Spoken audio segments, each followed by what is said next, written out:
I am Nancy Smith. I got my doctorate in educational psychology with an emphasis on quantitative methods. I am currently self-employed. I have vacillated between self-employment and employment with state and federal government and nonprofits, but my preference is self-employment, consulting with a variety of states, local and regional organizations.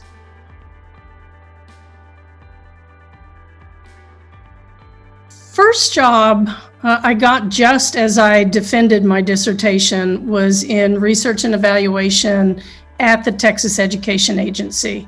I will say that before that, while working on my dissertation, I worked for a couple of years at the Texas Department of Human Services in evaluation and planning. And I'm, with the quantitative methods, always employable to do actual work. And it was clear I wasn't going to go into academia. And so having the state jobs where I could do applied research and analysis and evaluation was really the best fit for my skill set. And moving, I was very, very interested in education, although with our skill set in quantitative methods, we can work in any field, anywhere. But I was very interested in education. And so I was happy to go work in the research and evaluation division there. And it is still informing my work 25 years later. I was able to learn how school districts work, how data systems work, how data at the state agency and how that's collected, needed, why, the state mandates and all of that, but also the relationship to federal data systems, the U.S. Department of Education and what they mandate, what they collect, and then how it feeds or doesn't feed into research. So I still use that as I consult with states, with the U.S. Department of Education, and with national nonprofit groups. It just gave me a tremendous grounding in how educational data is used and then how the data systems and data governance needs to be set up. I am CEO and principal consultant of DataSmithSolutions, and so I work with a lot of local, regional, state, sometimes federal entities, consulting around data systems, helping with agencies set up data governance.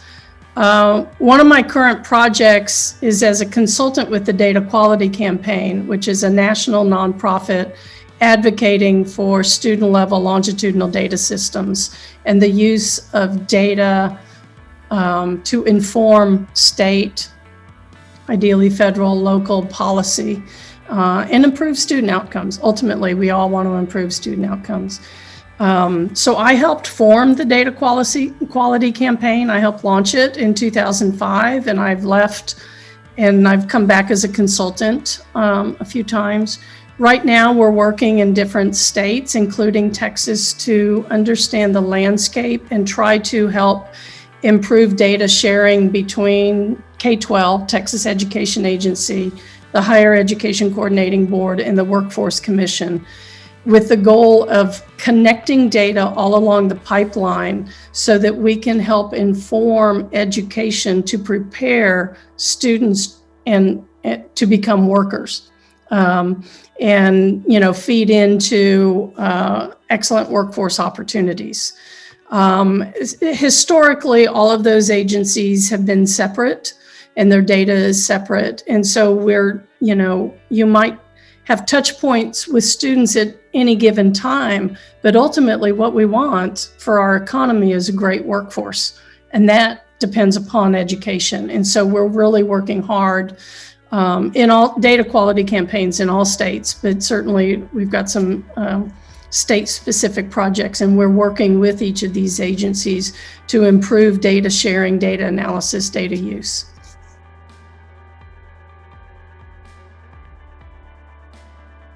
I will say from my perspective that I actually came out in my late 20s, early 30s when I was a grad student. And so there was, a whole lot of growth and angst in grad school to begin with, much less with that. And the culture was not quite as open as it is now. That said, there were clearly other students, there were faculty. As I came out and talked to people, I had a lot of individual support from faculty, from friends, from fellow students. In my career, and at that time, we didn't necessarily have the associations that you do in some agencies or organizations. It wasn't as intentional and out. That said, in my career, I've never been in the closet anywhere I've worked. I don't walk in saying, "Hi, I'm a lesbian." I don't do a lot of political advocacy in my work, often because as a state employee or a federal employee, you do not do advocacy. But in those organizations and in nonprofits, I've never hidden it, and I've never, you're smart about who you come out to. You have to be safe, but eventually entire organizations, or most of the people I knew in them, knew me and knew I was out, and I've never experienced prejudice, which is great, obviously, but it's also, you have to be strategic and smart and take care of yourself. But through those individual personal relationships and conversations, you also get to influence some conversations and thought processes. And over the past decade, as we are all much more intentionally focused on equity, certainly with race, ethnicity, but certainly special education issues, and now a lot more with LGBTQ. I really value that we are all, in most jobs, intentionally having conversations to be aware, to support all students, and not just serve, the majority, however we dissect the groups. It's just so much better that we can be open. So all of that to say is that I've never viewed my job as an advocate. I advocate for data, but I've never been in a political advocacy organization. And so I go in and represent my organization as a professional on the task that I'm an expert in, not as a member of the LGBT community, but I have never hidden that, and I've never been discriminated in state or federal organizations or small nonprofits. So you go in and establish yourself as a quality person, as a valuable member of the team, and then every other thing that they find out about you is just a piece of who you are.